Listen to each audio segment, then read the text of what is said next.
다 주 예수의 이름으로 하라.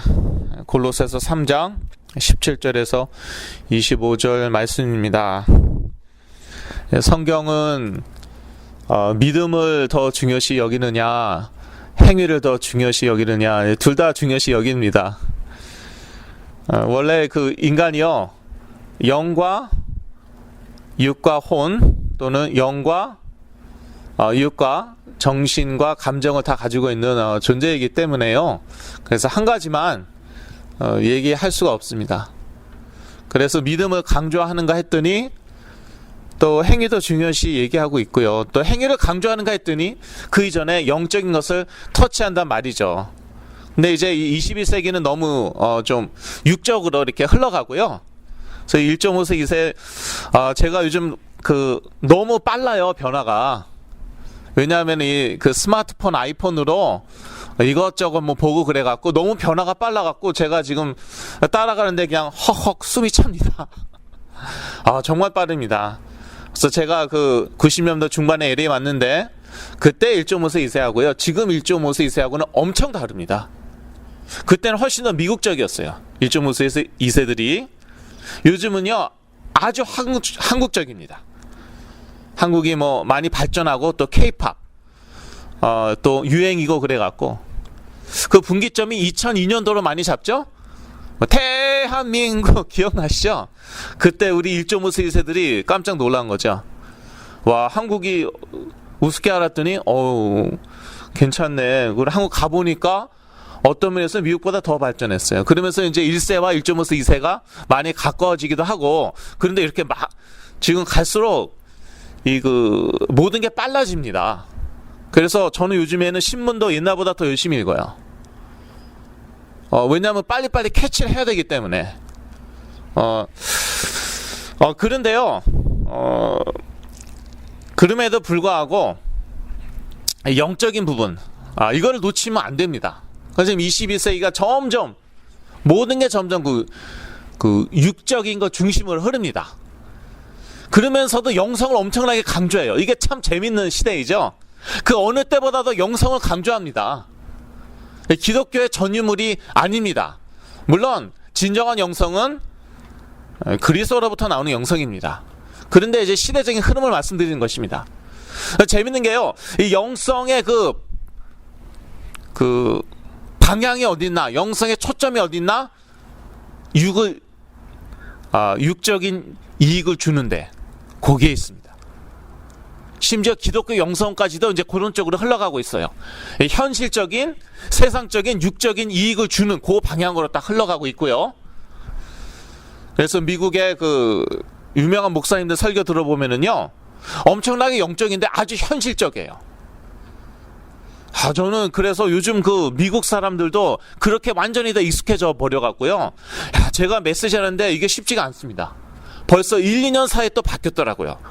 이 미국 친구들이 자꾸 그런 메시지 듣다 보니까요. 심지어 저한테 그래요. 구체적이지 못하다. 영적인 건 참 좋다. 그래서 속으로 기분 좋으려고 그러는 순간에 근데 구체적이지 못하고 이 적용하기가 쉽지가 않다. 딱 그렇게 꺾어버리셔요. 지금 21세기가 그렇습니다. 그러니까 뭐든지 좀 현실적이어야 되고 실제적인 이익을 줘야 돼요. 실용적이어야 돼요. 그렇지 않아도 미국 문화 자체가 실용주의 문화인데. 그런데 아무리 그렇게 해도 결국은 이 영적인 문제거든요. 이런 얘기 하니까 심지어 어떤 미국 분은 너무 부담스럽고 너무 어둡대요. 너무 부정적이 돼요. 너무 부정적이라고 저한테 그러는데, 근데 제가 그분한테 얘기는 안 했지만 네 삶이 어두워. 저 얘기 안 했어요. 네 인생이 아주 부정적이야. 네. 항상 자기는 다 할 수 있다. 물론 열심히 신앙생활도 하는데 자기는 다 할 수 있대요. 신앙 있으니까 다 할 수 있대요. 근데 가정을 보니까 여러 번 무너질 뻔했고요. 이제는 본인에게 건강의 문제도 왔어요. 이제는 건강에까지 한계가 딱 오더라고요. 그게 부정적이지 그게 긍정적이냐. 아무리 긍정적인 사고 외치고요, 긍정적으로 생각해도요, 영적인 문제 어쩔 수 없습니다. 영적인 문제도 현실이에요. 죄 문제, 사단 문제, 하나님 떠난 문제. 그리스도가 물론 해결하셨죠. 근데 얼마나 사실적으로 그게 와닿습니까? 제가 사역하는 그런 대상들 1.5세 2세들 보면은 거의 99% 교회 다니거나 다녔던 분들이란 말이에요. 그리고 예수 그리스도 심지어 사단 죄 하나님 떠나는 문제 해결하셨다고 다 안 돼요.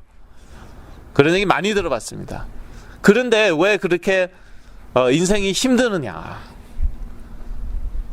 생각은 그러니까 요즘 하도 미디어에 많이 노출이 되니까요. 지금 우리 1.5세 2세들이요. 생각은 어디에 가 있는지 아십니까? 생각은 무슨 아메리칸 아이돌 이런 데 가 있고요. 그런 데 다 가 있어요. 한국 드라마 있죠? 네, 그런 데 다 가 있어요. 그런데 현실은 뭐예요? 현실은 너무 그게 아닌 거예요. 그 괴리감에서 오는 그러한 좌절감이나 심지어 고통. 그런데 그게 이제 하나가 돼야 되거든요. 그게 사실 정신적으로 건강한 사람입니다. 엘리트 보면은 그렇죠. 상당히 그 목표가 높죠. 그런데 자기 삶이 따라가져 주잖아요. 그러니까 그게 그 이상과 현실이 하나가 되는 게 그게 정신적으로 건강한 거고요. 그리고 그 자기 생각과 자기 감정이 또 이렇게 하나가 되어주는 게 그게 정신적으로 건강한 것입니다. 그거는 어느 정신과 의사도 그렇게 얘기할 것입니다. 상담가도 그렇게 얘기할 것입니다.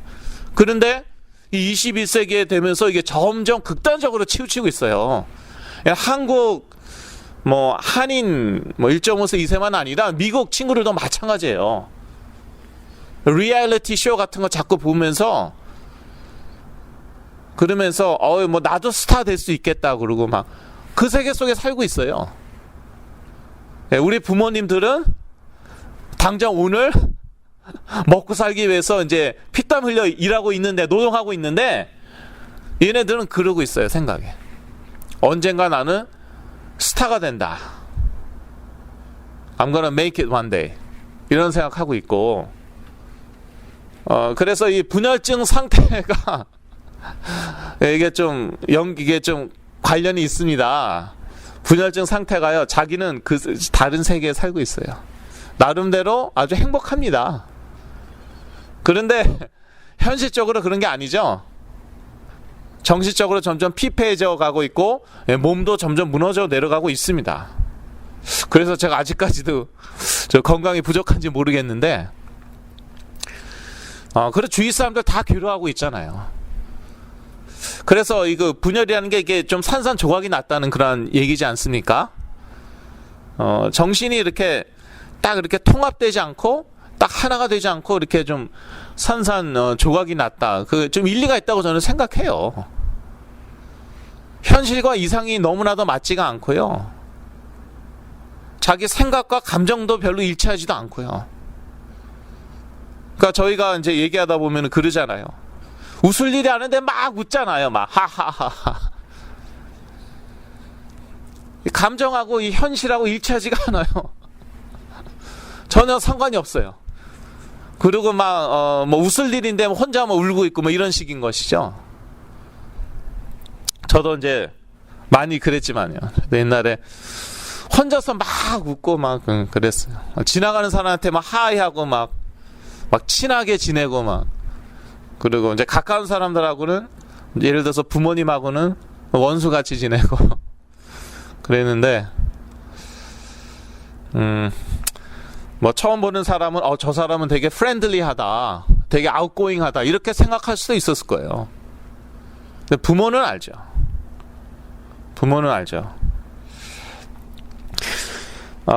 그래서 이게 어디에서 이렇게 다 하나가 딱 되나 하면은 그리스도에서 딱 하나가 되는 것입니다. 그리스도로 우리는 창조받았고 지금도 그리스도 때문에 이게 다 유지되는 것이거든요. 불신자도 자기 힘으로 살고 있다고 착각하는데 그리스도께서 붙들고 계시는 거예요. 불신자들조차도. 더군다나 저희들은 그리스도로 인하여 그 새 생명을 얻었잖아요. 근데 자꾸 이제 내 힘으로 산다고 착각하면은 자꾸 이제 세상적인 것을 찾게 되고 인간적인 것, 육적인 것을 찾게 되는 것이죠. 그게 이제 시대 흐름이에요. 그게 그 시대 흐름이에요. 영적인 것도 다 육적인 것으로 이렇게 전환시키고 그런 메디테이션, 선 그런 거 기입해 갖고 아이폰 만들었어요. 스티브 잡스가. 메디테이션이나 선은 아주 영적인 것으로 보이죠. 근데 거기에서 나온 것은 뭐예요? 아이폰. 이 아이폰 때문에 지금 엄청나게 무너지고 있습니다. 스마트폰 때문에. 근데 저도 사실 많이 그 의지를 해요. 많이 의지합니다. 이메일 확인하죠. 뭐 노트 테이킹 하죠. 성경도 찾아보죠. 엄청나게 많이 이제 오늘 올 때도 그 구글 맵으로 제가 왔는데 그런 어쩔 수 없는 것 같아요. 그거는 쓸 수밖에 없어요. 근데 동시에 엄청나게 지금 그 젊은 세대들이 무너지고 있습니다. 이 아이폰 때문에. 그 신문에 여기 성인들이니까 다 얘기해도 되는 것 같아요. 얼마 전에 그 신문에 났죠. 스마트폰, 아이폰 때문에 그 젊은 세대의 성관계가 줄어들었다. 그래서 뭐 그 혼전 성관계 줄어든 건 저는 좋게 생각하는데, 근데 문제는 뭐 하고 있어요? 그 시간에? 그러니까 뭐 연애하고 뭐 이럴 시간에, 이성교제 할 시간에 뭐 하고 있어요? 스마트폰 하고 있어요. 그러면서 점점 그 판타시 그 세계에 살고 있는 거예요. 현실은 안 그래요. 그러면서 우울해지는 거예요. 그러면서 드라마 중독되고 무슨 리얼리티 쇼 이런 거에 중독되고 그렇습니다. 근데 우리 부모님은 당장 오늘 일해야 돼요. 그래서 그 자녀를 먹여 살려야 돼요. 그게 현실이에요. 그러니까 이게 다 통합이 돼야 됩니다. 지금 다 지금 하나가 돼야 돼요. 하나가 돼야 돼요.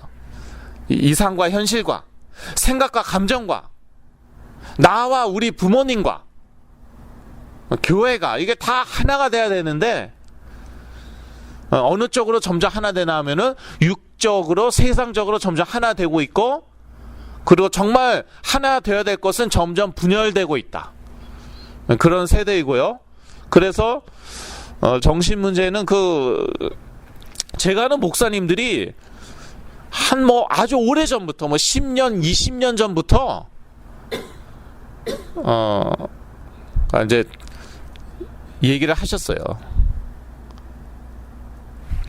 무슨 얘기를 했나 하면은 앞으로는 정신 문제가 계속 늘어날 것이다. 확실하다. 또 오늘은 좀 바쁘셔서 못 오셨지만 여기 저기 간증해 주셨던 우리 권사님 저한테 얘기하셨어요. 내가 간호원으로 오랫동안 일했지만 자신 있게 얘기한다. 이제 한 10년, 15년 지나봐라. 미국은 거대한 정신병동이 될 것이다. 그렇게 얘기하셨어요. 예언하셨어요. 진짜 그렇게 되고 있습니까? 그래요. 10년 전에 안 그랬어요. 지금만 가정당 하나로 보면은 됩니다. 가족의 한 명으로 보면은 됩니다. 그래서 이 거대한 흐름을 우리가 같이 봐야 돼요. 뭐 그저 그냥 내 자식 하나나 좀 좋아졌으면 좋겠다. 주위에서 다 무너지고 있는데요. 그리고 그 무너지는 사람의 영향을 우리 자녀들이 또 영향을 받고 있죠. 지금 그러한 시대입니다. 그래서 이제 이게 다 어디서 이제 하나가 되는가? 하나님 안에서 뭐 맞는 말이에요. 성령 안에서 맞는 말이에요. 그런데 하나님 안 보이죠? 성령 안 보이죠? 근데 그 보이지 않는 말씀이 육신이 되어 우리 가운데 거하였는데 그게 누구시냐? 그리스도예요. 그래서 그리스도는 하나님의 방법이에요. 그래서 제가 그리스도 강조하는 것입니다. 제가 뭐 하나님 안 믿어서 그렇게 분열증에 걸렸습니까? 제가 뭐 성령 체험이 없어서 은사를 못 받아서 분열증에 빠졌냐? 아니에요. 저는 정말 그 성령 운동에서 갈 때까지 간 사람입니다. 예언기도 하고 있었으니까. 예언기도 받고 있고. 그런데 분열증에 빠졌어요. 왜요? 하나님의 방법은 그리스도예요. 성령의 방법도 그리스도예요. 왜냐? 그리스도 이름으로만 성령이 역사하시니까. 그리스도 이름으로 안 했는데 역사했다고는 성령이 아니겠죠. 그럼 악령인데. 그래서 그리스도가 키예요. 하늘과 땅이 맞닿는 지점이 그리스도예요. 우리가 하나님께 나아가는 길 오직 그리스도예요. 우리가 성령 충만 받는 길 오직 그리스도예요. 성령이 우리에게 어떻게 오셨는데? 그리스도를 믿음으로 성령이 우리 안에 오셨는데, 말씀에도 나와 있고요. 그래서 그리스도의 이름을 우리가 부를 때 성령이 역사하시는 거예요. 그러니까 저는 그 신학 그 자체가 참 되게 위험할 수가 있는데, 왜냐하면은 뭐 성령론, 뭐 신론, 기독론 이렇게 나가거든요. 아주 베이직입니다. 그게 아주 베이직이에요. 근데 그러다 보니까 어떻게 생각하나, 밸런스 맞춰야 된다고 생각합니다. 신론과 성령론과 기독론을 밸런스 맞춰야 된다고 생각합니다. 그런데 일단 그 인간적으로 밸런스 맞추기도 어렵고, 기독론, 그러니까 그리스도 놓치면 다 놓치는 거예요. 그리스도 놓치면은 다 놓치는 거예요. 하나님 놓치는 거예요. 성령님 놓치는 거예요. 근데 신학교에서는 아주 똑같은 위치에서 가르칩니다. 그리고 밸런스 맞춰야 되는 것처럼 그 용어 자체에서부터 혼란이 오는 거예요. 하기야 뭐 신학은 학문이니까, 그래서 학문이라고 그러는 거죠. 학문은 진리가 아니죠. 진리를 깨닫는데 도움을 줄 수는 있죠. 그러니까 자꾸 어떻게 가냐? 상대적으로 갑니다. 신학교에 들어가서 오직 그리스도가 아니고, 그런 식으로. 그게 또 하나의 흐름이죠. 상대주의. 21세기 절대성과 유일성은 안 좋아요. 왜? 우리가 하나 되는데 방해가 되니까. 물론 여기서 하나 된다는 것은 육적으로, 세상적으로 하나 되는 거예요. 그 하나 되는 거에 있어서 절대성이나 유일성은 아주 안 좋습니다. 제가 어떤 메시지 들었는데 그 사실인지 모르겠는데, 지금 그리스도만이 오직 구원의 길이다, 그렇게 가르치면은 300만 원 벌금 내기, 그러한 지금 법을 지금 그 입법화 시키려고 한국에서 뭐 움직임이 있다는데 사실인지 모르겠어요. 제가 어디서 들은 얘기거든요. 보세요. 절대성, 유일성. 우리가 하나 되는데 방해가 된다는 거예요. 오직 그리스도, 그것만 빼라. 그리스도도 그렇게 나가라. 그리스도도 믿자. 이렇게. 석가도 믿고, 그 다음에 알라도 마호멧도 믿자. 그렇게. 여러분, 알라가 무슨 뜻인지 아시죠? 하나님이란 뜻이에요. 우리가 하나님 하는데 알라가 하나님이란 뜻이에요. 그런데 그리스도는 이게 안 되거든요. 그리스도는 유대교에서는 가짜 선지자, 그 다음에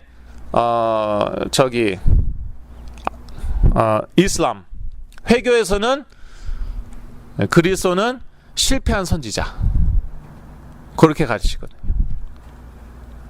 하나님은 아니다. 그러니까 우리가 믿는 하나님의 이름은 예수 그리스도. 저는 감히 그렇게까지 얘기하고 싶습니다. 왜냐? 다른 데서도 다 하나님 믿는다고 그러니까. 그러냐? 그래, 오케이, 좋다는데 내가 믿는 하나님의 이름은 예수 그리스도다. 그걸 이제 좀 신학적으로 좀 얘기하자면 삼위일체라고 하는 것인데,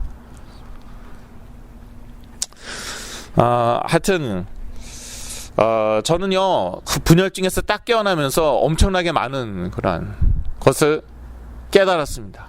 앞으로 이 세상이 어떻게 될 것인가 딱 깨달았어요. 계시를 받은 게 아니라 네.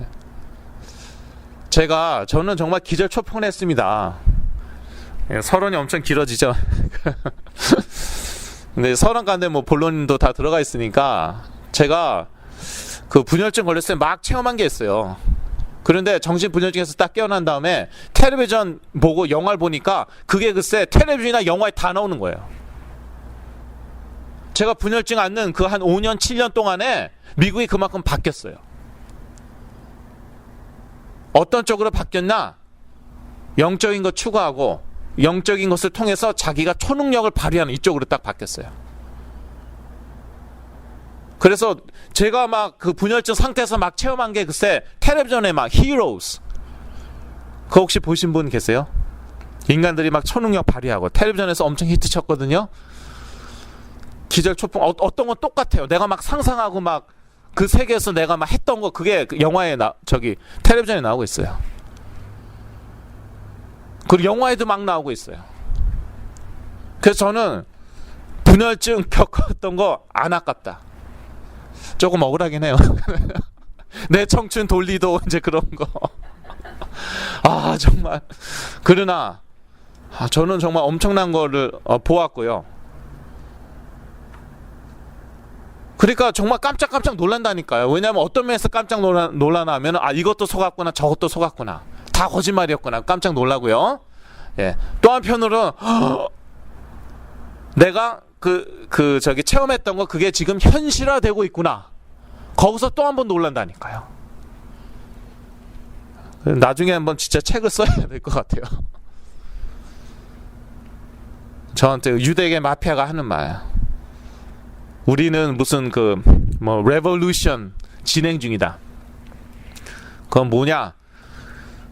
이 과학의 발달에 따라서 그만큼 발달된 그 디바이스, 기기를 전 세계에 다 퍼뜨린다는 거예요. 왜요? 그 기기를 통해서 우리의 사상과 그런 것들, 우리의 생각을 다 퍼뜨리겠다는 거예요. 그때 저한테 그렇게 얘기했을 때 아이폰이 없었어요. 나중에 아이폰이 생기고 진짜 그렇게 된 거예요. 그래서 랜드라인이라고 하죠. 집 전화가 없는데 핸드폰이 있어요, 사람들이. 그렇게 막 되는 거. 그 중동의 봄이라고 그러는데, 특히 리비아 같은 때 민간인들이 구글 맵으로 위치 딱 파악해갖고 그거를 나사, 유럽 연합군에게 딱 보냈어요. 그러면은 유럽 연합군이 그 지점에다가 폭격을 했어요. 그래서 스마트폰으로 민간인들이 정부군을 이겨버린 거예요. IS도 아니에요. IS도 아니고 민간인들이 물론 총 들고 직접 싸웠습니다. 동시에 그 유럽과 미국의 그 에어 파워가 엄청나잖아요. 어떻게 했나? 그게 스마트폰으로 구글 맵으로 위치 딱 경도 위도 파악해서 딱 보내고 이메일이나 문자로 보냈겠죠. 거기다 폭격하고. 그래서 카다피 독재자를 민간인들이 이겼어요. 지금도 계속 싸우고 있지만. 그래서 빨라야 됩니다. 저는 빠른 거 싫어요. 왜냐하면 너무 빠르면 제가 스트레스 받아요. 원래 저 어렸을 때부터 좀 느렸어요. 그런데 지금 너무 시대가 빨리 변하기 때문에 여러분이 이걸 빨리빨리 캐치해야 됩니다. 근데 더 중요한 것은 물론 육적이고 세상적으로 여러분이 빨리빨리 캐치하는 것도 중요해요. 왜냐? 그래야지 돈도 법니다. 그래 돈도 벌어요. 그리고 뒤떨어지지 않아요. 근데 더 나아가서 영적인 걸 딱 보셔야 돼요. 무섭습니다. 지금 저는 정말 걱정이 되는 게 지금 정상적인 사회생활 하는 1.5세 2세가 요즘에는 거의 없어요. 좀 과장 좀 덧붙이자면. 일하고 있는데 아주 일은 하고 있어요. 그런데 아주 간단한 것도 그냥 이렇게 꼼꼼하게 정확하게 못해요. 20대가. 그리고 사회성이 너무 부족해요. 왜요? 맨날 오락하고 있고 스마트폰 들여다보고 있었으니까, 컴퓨터 들여다보고 있었으니까. 요즘 1.5세 2세들 20대들 정상적인 사회생활을 못하고 그래요. 물론 뭐 끼리끼리 만나겠죠. 자기하고 통하는 이상한 쪽으로 통하는 사람들끼리. 근데 이거를 이렇게 완전히 뒤집을 수 있는 건 그 그리스밖에 없어요. 어떤 면에서는 기회라고 생각합니다. 왜냐하면 옛날에 미국이 잘 먹고 잘 살 때는 하나님 필요 없어요. 그래도 필요하지만 이제 그렇게 착각하는 거죠. 지금은요, 너무너무 지금 심각하게 무너지고 있어갖고, 이런 상황 가운데에서 동성결혼 합법화 되는 거예요. 그 게이 액티비스트들이 어느 날 갑자기 이렇게 승리한 게 아니라 25년 동안 로비 활동을 했습니다. 25년 동안. 기가 막히죠? 그런데 잘 안 됐어요. 잘. 근데 사회가 변하니까 됐어요. 사회상을 그대로 반영한 거라고 그러잖아요. 1.5세 2세들 이미 2012년도에 나온 통계예요. 그때 이미 50% 이상이 동성결혼을 찬성했어요. 1.5세 2세들. 지금은 더 하겠죠. 우리 자녀들 얘기하는 것입니다. 부모님한테는 좀 부정적으로 얘기할 수 있어요. 뒤돌아서서 친구들끼리는 옹호하고 긍정적으로 볼 수 있어요. 그렇게 얘기할 수 있어요.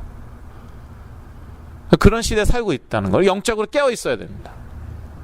성경에도 그렇게 나와 있죠. 깨어 있어야 돼요.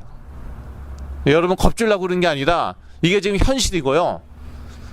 지금 해마다 그냥 팍팍 막 바뀌고 있습니다.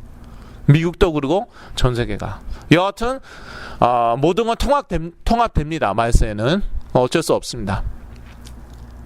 그 유대계 마피아가 저한테 계시해 주신 대로 이것이 시대의 흐름이래요. 우리가 그렇게 할 거래요. 전자기기 같은 거 이런 거 저렴한 가격에 전 세계에 보급하고 그걸로 세계는 하나가 된다. 우리의 사상이 다 전파된다. 이건 뭐 내가 성령 통해서 계시받은 것도 아닌데 쉽게 얘기하면 귀신들이 해준 얘기죠. 몇 년 만에 그대로 돼버렸습니다. 이게 영적인 세계입니다. 우리는 뭐 영성까지도 우리의 육의 이익을 위해서 활용하고 있죠. 그런데 영적 세계 놓치죠. 다 놓치는 거예요. 그래서 오늘 본문 보니까 행위적인 게 많이 나와 있죠. 성경은 절대 행위를 무시하지 않는다 말씀드렸습니다. 그런데 근데 이 행위를 다루는 파트는 그렇게 많지가 않고 그 전까지 여지껏 무슨 얘기했습니까? 영적인 얘기했어요.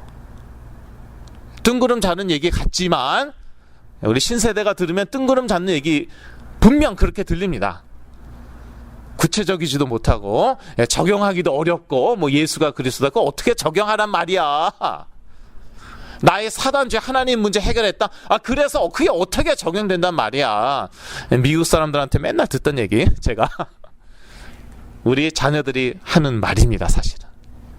그런데 사도 바울은 그 영적인 얘기, 영적인 세계를 한참 다루고 이제 와서야 3장 후반부에 와서야 아주 구체적인 행위를 얘기하는 것입니다. 뭐 사랑, 온유 이런 얘기도 아니고 아예 어떻게 살 것인가, 부모에게 어떻게 할 것인가, 자녀에게 어떻게 할 것인가, 그것도 중요해요. 그런데 영적인 것이 먼저라는 것이에요. 그래서 제가 분열증에서 깨어났더니 삶이 안 따라줘요. 여전히 부모님한테 짜증내고 화내고 분열증 없는데 그리고 또 마음은 착하니까 진짜예요. 저 착해요. 마음은 착하니까 또 나중에 후회해요. 죄의식도 느껴요. 그때 그리고 말씀 보니까 이거 뭐 부모에게 순종 안 했네. 이게 어떻게 되는 거예요? 그때마다 하나님이 괜찮다. 뭐라고 괜찮다고? 이 귀신의 음성 아닌가? 저는 그렇게 안 배웠거든요. 그래서 괜찮다고 안 배웠습니다. 저는 정죄받는 것을 배웠기 때문에 제 스스로 자책하는 것을 배웠어요. 저는 교회에서. 모든 교회가 다 그렇다는 게 아니라 이제 저는 그랬다 이거예요. 모든 교회가 다 그렇지 않겠죠. 그래서 괜찮다뇨. 하나님이 괜찮다는데 나는 이제 괜찮지 않다고 이제 싸우려고 그래요. 수고하고 무거운 짐진 자들아 다 내게로 오라. 내가 너를 쉬게 하리라. 쉬어라 쉬어. 그러면 내가 정말 쉬면은 내 삶이 내 행위가 따라올까요? 전 그런 의문이 있었습니다. 왜냐 불안한 거예요. 한시라도 고삐를 늦추면은 게으름을 피면은 방종에 빠지지 않을까? 부모님께 불순종하고 죄 짓지 않을까? 그런데요, 그거는 내가 걱정할 파트가 아니에요. 그거는 성령이 하실 파트예요. 노력하지 말라 그 얘기가 아니잖아요. 지금 겨우 불면증에서 깨어나갔고 여전히 우울증이 있고 불안증이 있고 정상적인 생활 못하는데 아까 사회생활 못한다고 그랬는데 제가 그랬죠 아마. 제가 거의 평생 그랬어요. 누구 욕하는 게 아니에요. 1.5세 2세 비난하는 게 아니에요. 제가 거의 평생 정상적인 사회생활 못했어요. 항상 모범생이었지만 공부도 잘하고 칭찬받았지만 사회생활이 안 되는데 전 믿었어요. 알겠습니다. 저는 복음 하나 붙잡고 오직 그리스도 하나 붙잡고 나의 삶도 앞으로 될 거라고, 지금은 안 되지만 나의 행위도 따라올 거라고, 지금은 안 따라오지만 믿겠습니다. 그리고 지난 다음에 딱 보니까 진짜 내 삶이 바뀌었어요. 내 행위가 바뀌었어요. 그게 복음의 능력이에요. 왜 못해? Why can't you do it? 그건 복음이 아니에요. 그렇다고 고삐 풀린 망아지처럼 날뛰고 그건 아니에요. 그래서 뭐라고 그래요? 내 짐은 가볍고, 짐이 없었으면 참 좋겠죠. 죄송합니다. 하나님 자녀도 짐이 있어요. 예를 들어서 부모께 순종하라는 그런 것도 짐이겠죠. 순종 안 하면 좋겠지만 내 짐은 가볍고 내 멍에는 쉽다. 멍에 없었으면 좋겠죠. 멍에 있어요. 그런데 쉽다 어렵다 쉬워요. 그러니까 복음에 완전히 뿌리 내리니까, 그리스도의 뿌리를 박으니까, 골로새서 2장 말씀처럼 그랬더니 이제는 부모님께 순종하는 게 가볍고 쉬워요. 저는요 요즘에는요 저희 부모님이 딱 한마디 했다 그러면은요 웬만하면 그냥 그대로 하려고 합니다. 웬만하면. 그런데 지금까지는요, 그래서 제가 덕을 본 게 한두 가지가 아니에요. 심지어 오늘 스케줄 다 짜놨어요. 수첩에 다 짜놨는데 어머니가 프린트샵을 갔다 오래요. 안 가도 되는데. 그래서 그래 순정하자. 그게 어렵냐? 내 스케줄 조금 바꾸는 게 어렵나? 옛날엔 어려웠어요. 왜냐하면 저는 완전주의적인 성격이었기 때문에 그거 바꾸면 안 돼요. 그런데 이제는 좀 이렇게 여유가 생기고 플렉시블, 융통성이 생겨갖고 스케줄까지 거 바꾸지 갔어요. 그래서 대박이 난 거 있죠.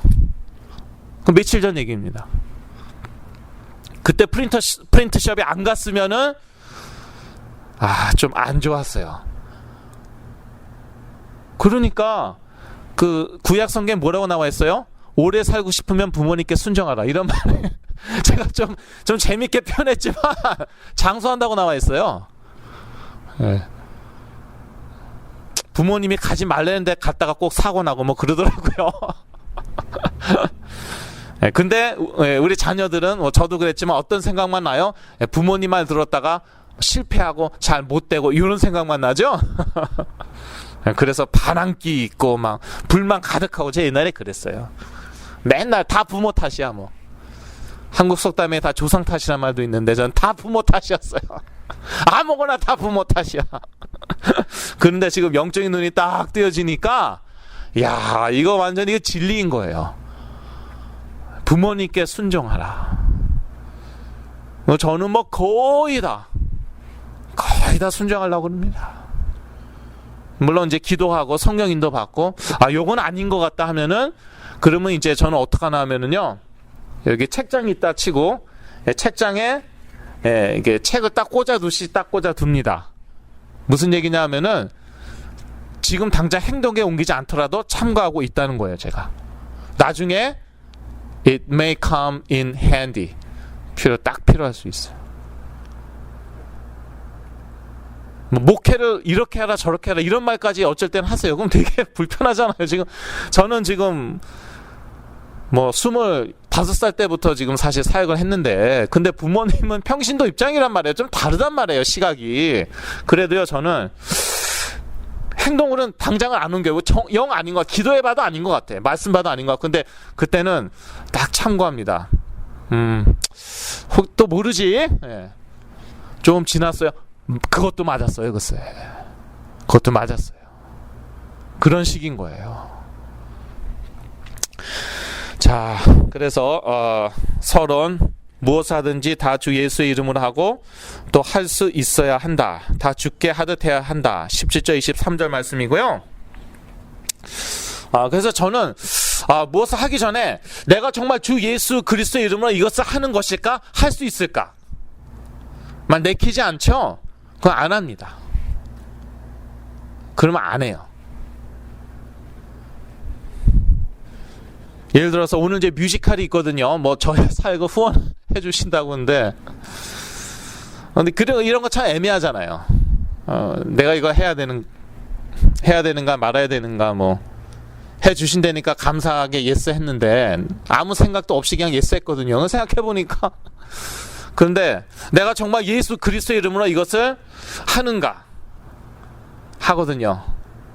왜냐하면은 그때는 이제 제가 뮤지컬 내용을 몰랐어요. 그러니까 이 뮤지컬이 어떤 내용인지도 모르는 거예요, 제가. 그런데 이거 해야 되나 말아야 되는가. 그런데 제가 메시지 전할 시간이 10분 있대요. 그러면 그 10분 동안 뮤지컬과 상관없이 제가 예수 그리스도를 얘기하면 되는 것이에요. 그 주 예수의 이름으로 하는 것인가 하는 거 맞죠? 그럼 하면 되겠구나. 그렇게 결정했습니다. 인간관계에서도 마찬가지예요. 이 사람하고 싸울까 말까. 자, 예수 그리스도의 이름으로 싸울 수 있으면 싸우세요. 진리를 위해서는 때로는 싸워야 될 때도 있죠. 특히 뭐 법적인 이런 거는 크리스천들이 열심히 안 싸우면은 어떠한 불이익을 우리가 당할지 모릅니다. 그런데 정말 싸우고 싶은데 싸워야 될 것 같아요, 상식적으로. 그런데 그리스도의 이름으로는 정말 못 싸우겠어요. 그러면 안 하면 되는 거예요.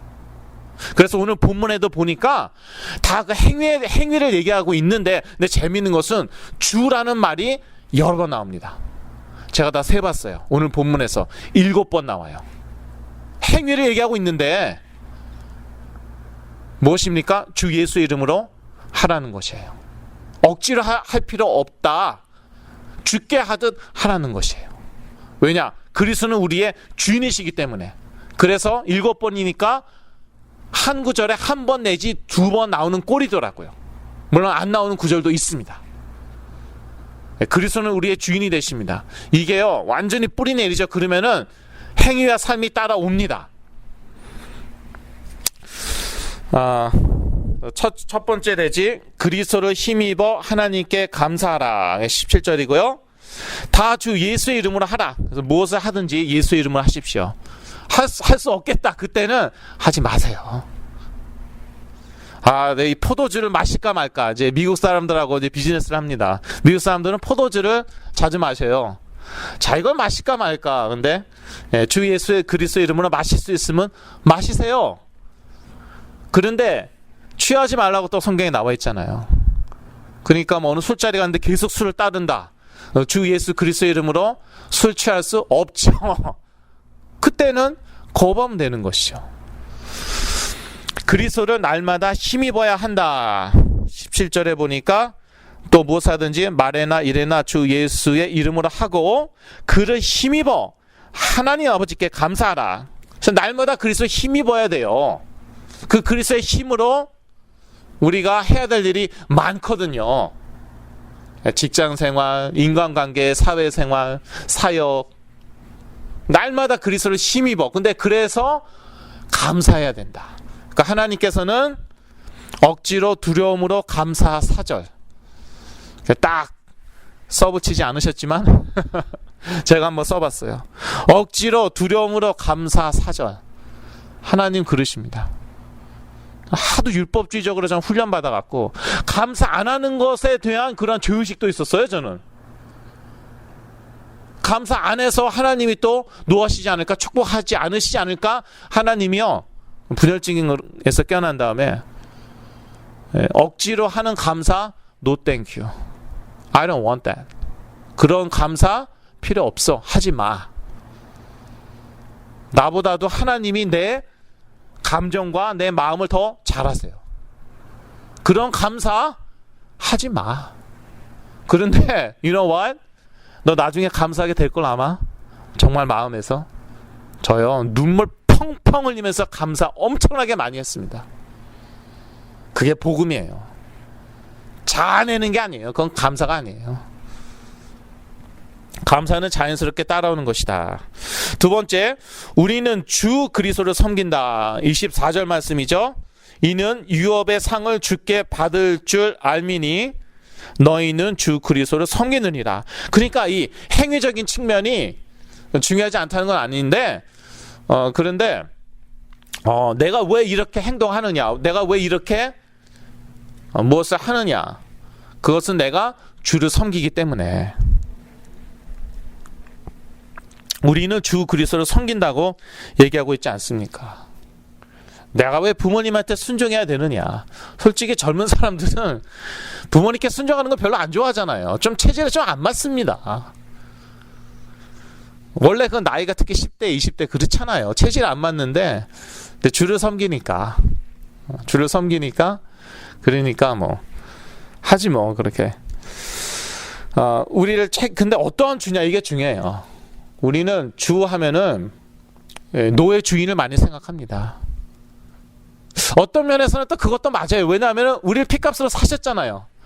그러니까 우리 주인 맞아요. 그런데 그 이전에 어떠한 주시냐 하면은요, 우리를 책임지시는 주인이십니다. 그러니까 주인이라는 것은요, 일단 자기 종을 책임질 수 있어야 됩니다. 그래서 사단이 진짜 악한 거예요. 책임지지도 않으면서 주인 노릇해요. 그러니까 주인도 사실 아니죠. 주인 노릇을 한다는 거예요. 책임지지 않아요, 자기가. 저 완전히 속았잖아요.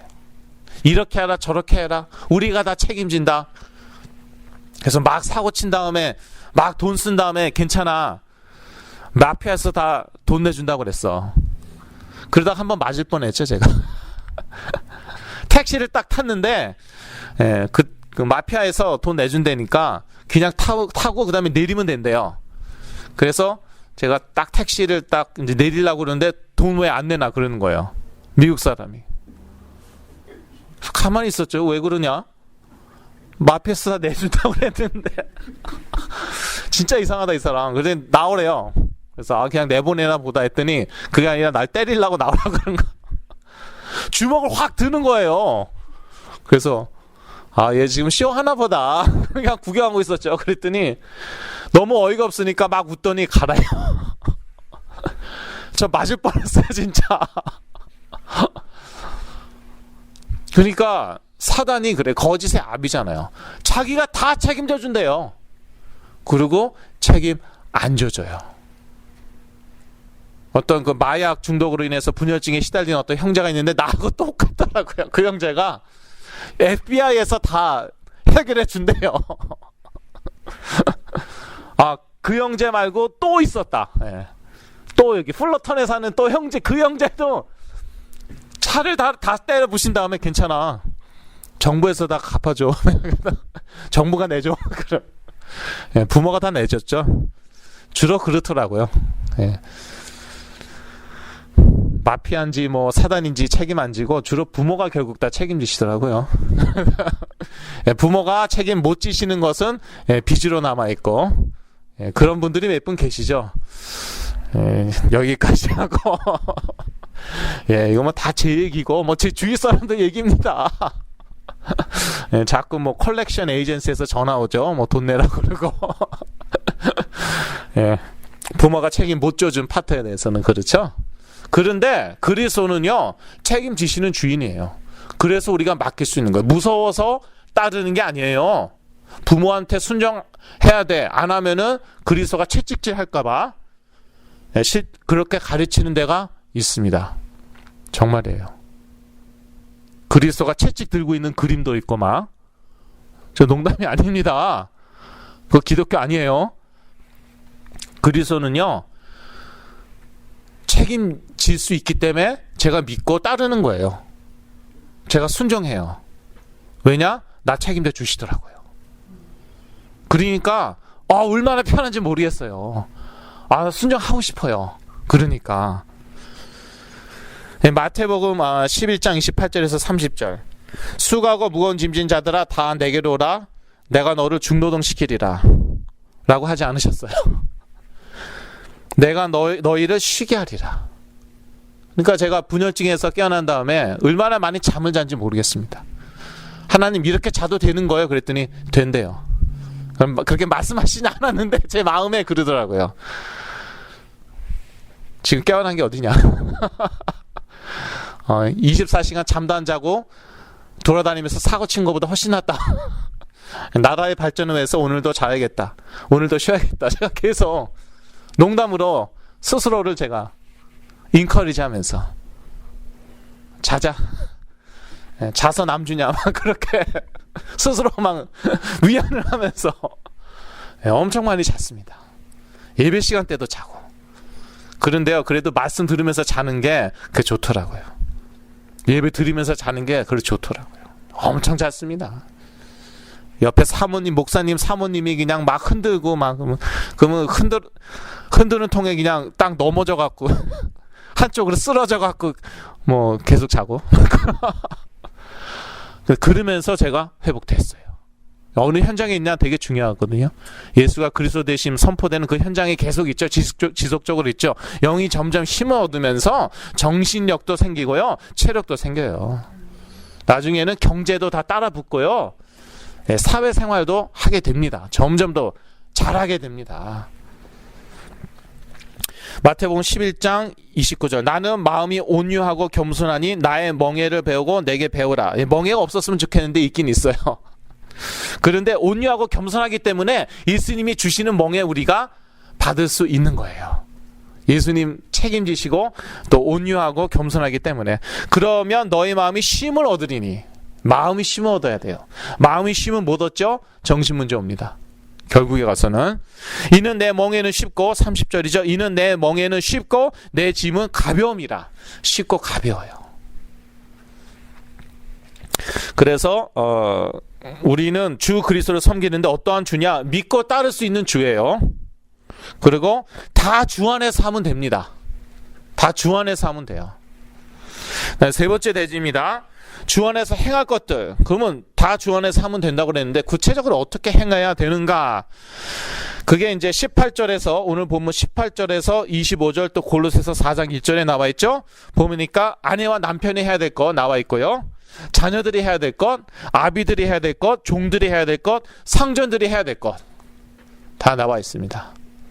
그러나 중요한 것은 종이건 상전이건 뭐 애비건 누구건 간에 We are all accountable to God and to Jesus Christ. 24절이죠. 이는 유업의 상을 주께 받을 줄 알미니 너희는 주 그리스도를 섬기느니라.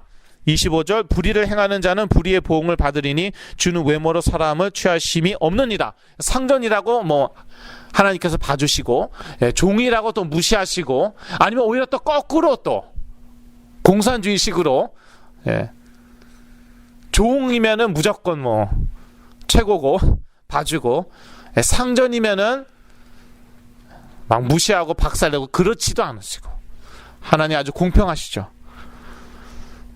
외모로 사람을 취하시지 않는다. 그게 뭐 잘생기고 못생기고 그게 아니에요. 그게 아니라 그 사람의 신분이나 가진 것이나 이런 것들.